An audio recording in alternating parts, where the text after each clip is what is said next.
Kabar gembira, guru honorer dapat tunjangan insentif.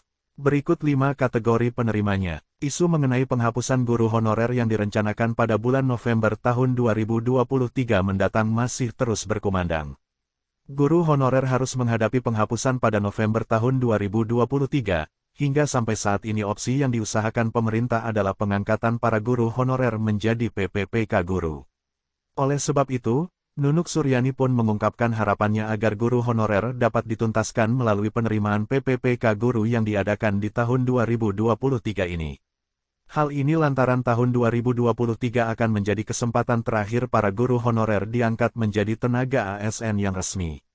Upaya pemerintah untuk mengatasi hal itu adalah melalui pengangkatan status honorer menjadi pegawai pemerintah dengan perjanjian kerja PPPK.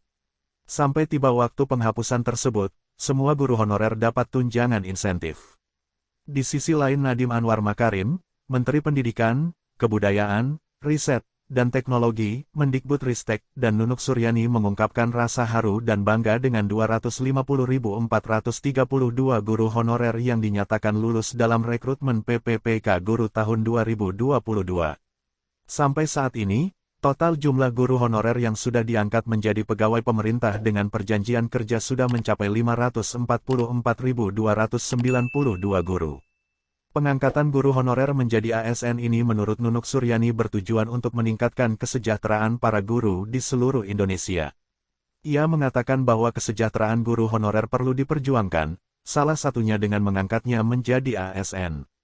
Selain itu Nunuk juga mengatakan bahwa peran guru honorer tidak bisa digantikan oleh apapun.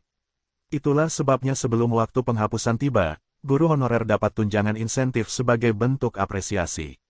Tunjangan insentif untuk para guru honorer ini, disahkan dalam Peraturan Sekretaris Jenderal Kementerian Pendidikan, Kebudayaan, Riset, dan Teknologi, Persesjen Kemendikbudristek Nomor 9 Tahun 2022. Nunuk pun menjelaskan mengenai tujuan besar yang sesungguhnya dari penerimaan PPPK guru ini adalah: pertama adalah, pasti untuk kesejahteraan guru, ungkapnya dalam webinar mengenai 544.292 guru honorer yang telah resmi menjadi PPPK guru. Kedua, peran guru ini tidak akan tergantikan oleh apapun. Dirjen GTK pun menjelaskan bahwa kesejahteraan bagi guru honorer harus diperjuangkan dengan mengangkat ke dalam ASN. Namun, sampai dengan November saat status honorer dihapus, para guru honorer masih akan diberikan bantuan atau tunjangan insentif. Tujuan pembayaran tunjangan insentif untuk guru honorer adalah: 1.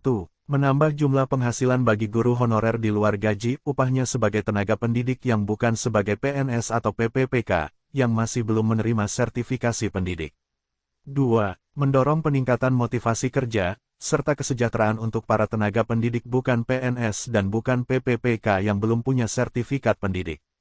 Dengan guru honorer dapat tunjangan insentif, pihaknya berharap, ini dapat meningkatkan motivasi mereka dalam mengajar, dan meningkatkan taraf kesejahteraan mereka selama berkecimpung dalam pendidikan Indonesia.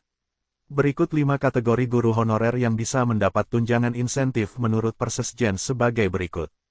1. Tenaga pendidik yang bertugas di kelompok bermain KB, atau tempat penitipan anak TPA.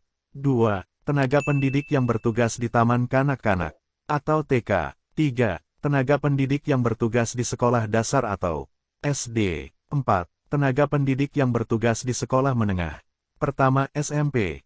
5. Tenaga pendidik yang bertugas di sekolah pendidikan khusus. Bantuan berupa tunjangan insentif ini akan diberikan apabila tenaga pendidikan memenuhi persyaratan yang ada menurut Persesjen yang berlaku. Semoga bermanfaat dan terima kasih.